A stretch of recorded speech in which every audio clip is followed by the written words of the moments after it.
আসসালামু আলাইকুম। আজকে কিন্তু টুইন পাড়ের একটি জ্যাকেট নিয়ে আসলাম। দেখতে পাচ্ছেন কত চমৎকার, চমৎকার খাই কতটি কালার। ৪ টি কালার। এই যে আপনাকে আমি সামনের সাইডটা দেখাচ্ছি। দেখতে পাচ্ছেন কতটা সুন্দর এবং প্রিমিয়াম কোয়ালিটির। এটা কিন্তু টুইন পার্ট। এই যে দেখতে পাচ্ছেন এর ভিতরে কিন্তু ফুল প্যাডিং ইউজ করা হয়েছে। আপনি চাইলে এই পাশেও ইউজ করতে পারবেন, এই পাশেও ইউজ করতে পারেন এবং প্রোডাক্টটা কত সফট দেখতে পাচ্ছেন। কিন্তু টুইনের এই ভিতরের সাইডে কিন্তু পকেটও দেওয়া আছে। সো এই প্রোডাক্টটি আপনার জন্য বেস্ট হতে পারে। এটির কালারটি আমি দেখিয়ে দিচ্ছি। যার যেটি লাগে অবশ্যই ইনবক্সে মেসেজ দিবেন। এই যে কত সুন্দর, সুন্দর চমৎকার, চমৎকার কালার দেখতে পাচ্ছেন। তো আমি জাস্ট স্যাম্পল দেখাচ্ছি এবং যেটি ভাল লাগে অবশ্যই আমাদের ইনবক্সে মেসেজ দিবেন বা WhatsApp এ যোগাযোগ করবেন। এই যে এই হচ্ছে আরেকটি কালার দেখতে পাচ্ছেন।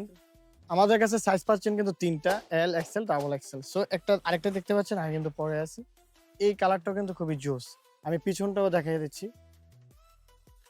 তো এই প্রোডাক্টটি যারা বাইক রাইড করেন অবশ্যই অবভিয়াসলি আর এটাতে কিন্তু একটা বিশেষ কারণ রয়েছে কি ধুলাবালি বা কুয়াশার পানি কিছু হবে না। আপনি পানি অনেক এই যে পিছলা এবং পানি বা কুয়াশার পানি, ধুলাবালি সব এগুলাতে ক্যাচ করবে না।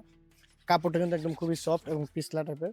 সো বাইকার ভাইদের জন্য কিন্তু এই টুইন পার্টের জ্যাকেটটি অবশ্যই বেস্ট হতে পারে। আপনাদের সুবিধার্থে আমি কিন্তু ভিতরের সাইডটি কেমন হয় দেখিয়ে দিচ্ছি। জিপারটি খুললাম। গাইস দেখতে পাচ্ছেন আমি কিন্তু ভিতরের যে সাইডটি এটি কিন্তু আমি পরে ফেললাম। কতটা সুন্দর এবং চমৎকার লাগতেছে দেখতে পাচ্ছেন। আমাদের প্যাডিং এর স্টাইলটা কিন্তু একটু ইউনিক করেছি। দেখতে পাচ্ছেন এই যে প্যাডিং এর স্টাইলগুলা সবাই তো সেম ভাবে পরে। সো আমরা একটু ভাবলাম আমরা একটু ডিফারেন্ট কাজ করি। সো দেখতে পাচ্ছেন প্যাডিং স্টাইলটা কিন্তু এই বছরে পুরো ডিফারেন্ট একটি প্যাডিং জ্যাকেট। সো এইখানে কিন্তু আপনারা দুটি জ্যাকেট পাচ্ছেন। এটা হচ্ছে প্যাডিং জ্যাকেট আবার আরেকটি সাইড হচ্ছে এটা। তো আর নয় দেরি অর্ডার করে ফেলুন আমাদের রেয়ন পেজে।